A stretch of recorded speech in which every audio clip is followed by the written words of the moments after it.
Okay, the next film I'm reviewing is called Adam, and it's been hailed by some critics as the first Oscar-worthy performance of the year, that being by Hugh Dancy playing the title character.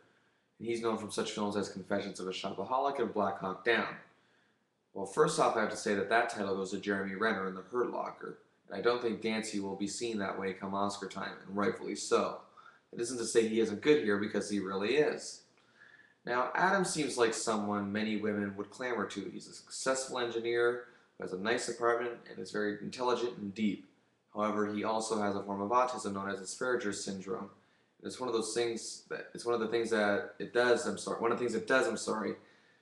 Creates a socially awkward unbalance, and it deprives him of certain natural emotions.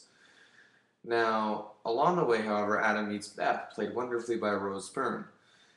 Now, when he meets her, he starts feeling feelings that he's never ever felt in his life, and she's intrigued by Adam because he draws her away from her life, which she doesn't particularly enjoy, and she helps coach him in certain things, such as an important job interview.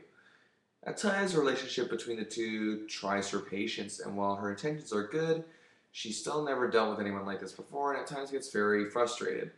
But it also takes a lot of initiative, and she keeps at it. However, the film takes a turn that was completely unnecessary, with her parents, played by Peter Gallagher and Amy Irving, and they seem drawn from the disapproving parents' handbook, and they have scenes in this movie that are not only a complete waste of time, but to make things worse, lend absolutely nothing to the story at all. And it hurts the film a great deal. And I have to say, I did like the performance by Frankie Faison, who plays Harlan, who's Adam's probably best friend and the perfect balance in his life, and he's the absolute right person to be guiding him and steering him in the proper direction. His character was drawn almost perfectly.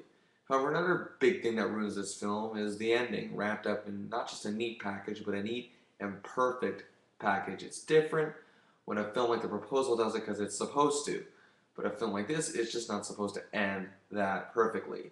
I think of the 1993 film Mr. Jones, starring Richard Gere and Lena Olin, which wasn't much better than this film, but it had a similar kind of love story to it. But at least the ending to that film made a lot more sense. Now, Dancy and Byrne are really good here, but I don't think Dancy's performance is Oscar-worthy merely because it doesn't overcome the shortcomings of this film.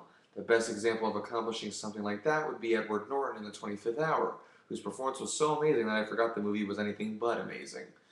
And I actually recommended it.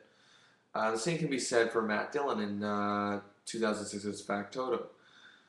Now, for me, the best example of this is Alan Arkin in the 1966 film The Heart is a Lonely Hunter, which he did garner a nomination. The film itself was actually slightly below average, but his performance was amazing and made it all the more enjoyable. Now, Dancy needed to do that for me to recommend this, but he didn't.